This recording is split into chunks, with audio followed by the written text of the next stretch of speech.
This will be our first episode of the Black Brits series. This episode is titled Bougie Black Brits, a segment focused on the Black Brits in the UK that are among the upper middle or upper class of British society. In comparison to other countries, the UK's class system is very much defined in its historical old guard and categorized in a way that doesn't rely solely on money and net wealth like other parts of the world. It contrasts when you think of rich Americans or Canadians. You may associate with wealth from entertainment, celebrity status, sports, entrepreneurship, what we would call new money. But the old guard still dominates the UK class system and pretty much most of Europe. No matter how much of a celebrity status you are on, or of an athlete of fame, there's a certain social class that exclusively distinguishes from those who have generational wealth and those who just entered this form of wealth. And this is what makes Britain and the rest of Europe unique, as it also includes a body of wealth that comes from an international landscape. The elites from the Middle East, elites from Russia, China, and even African elites tend to gather their luxury into wealth havens like in the west of Europe. So the UK, France, Germany, these countries have an accumulation of wealth that is strengthened over time. So we're going to delve into that a lot more in this episode.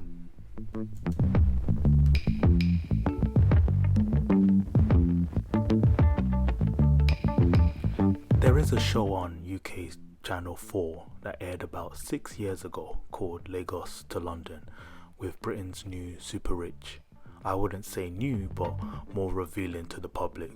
And you would see just a little snippet here, and I'll post a link to the full documentary below. But just to get an insight into this type of world, here we go. We follow a new generation of Nigerian elites as they live, work and party between Lagos and London. Educated at one of England's most expensive private schools, 23-year-old Cuppy and her 19-year-old sister Temi are heiresses to $1 billion fortune. Health and wealth and happiness. London for me is one of the best cities in the world. The Otodoros like to celebrate in lavish style at London's most prestigious venues. Michelin-starred cuisine served on gold-plated dishes, indoor firework displays, and champagne fountains are just some of the pleasures their guests enjoy. So with that type of environment being shown to us, just so people from the outside looking in don't get the wrong idea, this represents the top of the top, with 6% representing six figures, but we're seeing millionaires, 1%. We're talking oil money, gold, diamond, eventually mitigated to investments in philanthropic work. But their children are taken care of. Next up, we'll watch a short clip of the Mbadiwe twins as they are presented in the documentary series Lagos to London, as they return to Nigeria to show and demonstrate their roots, where they grew up and what they strive for, with a bit of background of their family history. I would definitely recommend people watch the full documentary, as it demonstrates the exact experience of the luxury and the black elites of the UK. Just a great exposure into understanding what life they live and where they come from. So here we go. Have people talking.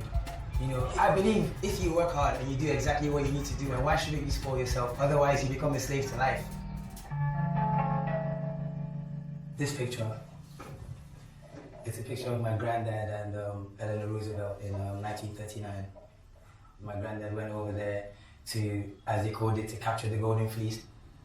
go over there, tap into the resources, their way of life, their culture and everything, education, and come back and start to develop the country.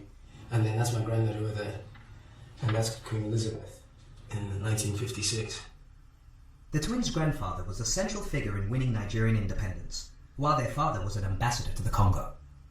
The family's wealth originally came from gold mining. There's a lot of pictures of my dad you'd see with Cherie Blair when she came to Nigeria. Right. She's actually wearing his hat. Yeah, she actually has his hat on. Both parents are lawyers. Us and our siblings either studied law or in the process of studying law. So yeah, the whole family is legal. With their British education and family background in law, the twins' dream is to make a name for themselves as successful lawyers. I would easily give everything up in the blink of an eye to focus on my legal career. That's the most important thing to me right now. We want to be able to say we contributed just like some of these people, like my dad and my granddad, anyway, keep the family legacy going. So that goes to revealing the long and rooted history behind the African elites in this example that had many connections both pre and post-colonialism. People have to understand that the origins of many of these elites were the middlemen between Western imperialism and the extraction of resources. Many Africans from the colonial days were part of either the royal family of their respective tribes, the aristocracy of that time. Their children were brought to study in the UK or France in order to become the mediators, the governing body, and the military. People don't realize that most of our African military leaders trained in Europe before taking over after independence. So definitely an enlightening moment to understand where sort of the structure comes from. And it's very different from the emerging wealth of the black wealthy in America, because this is more of an established group that are very quiet, but in a sense they're very significant. So it's definitely something to acknowledge.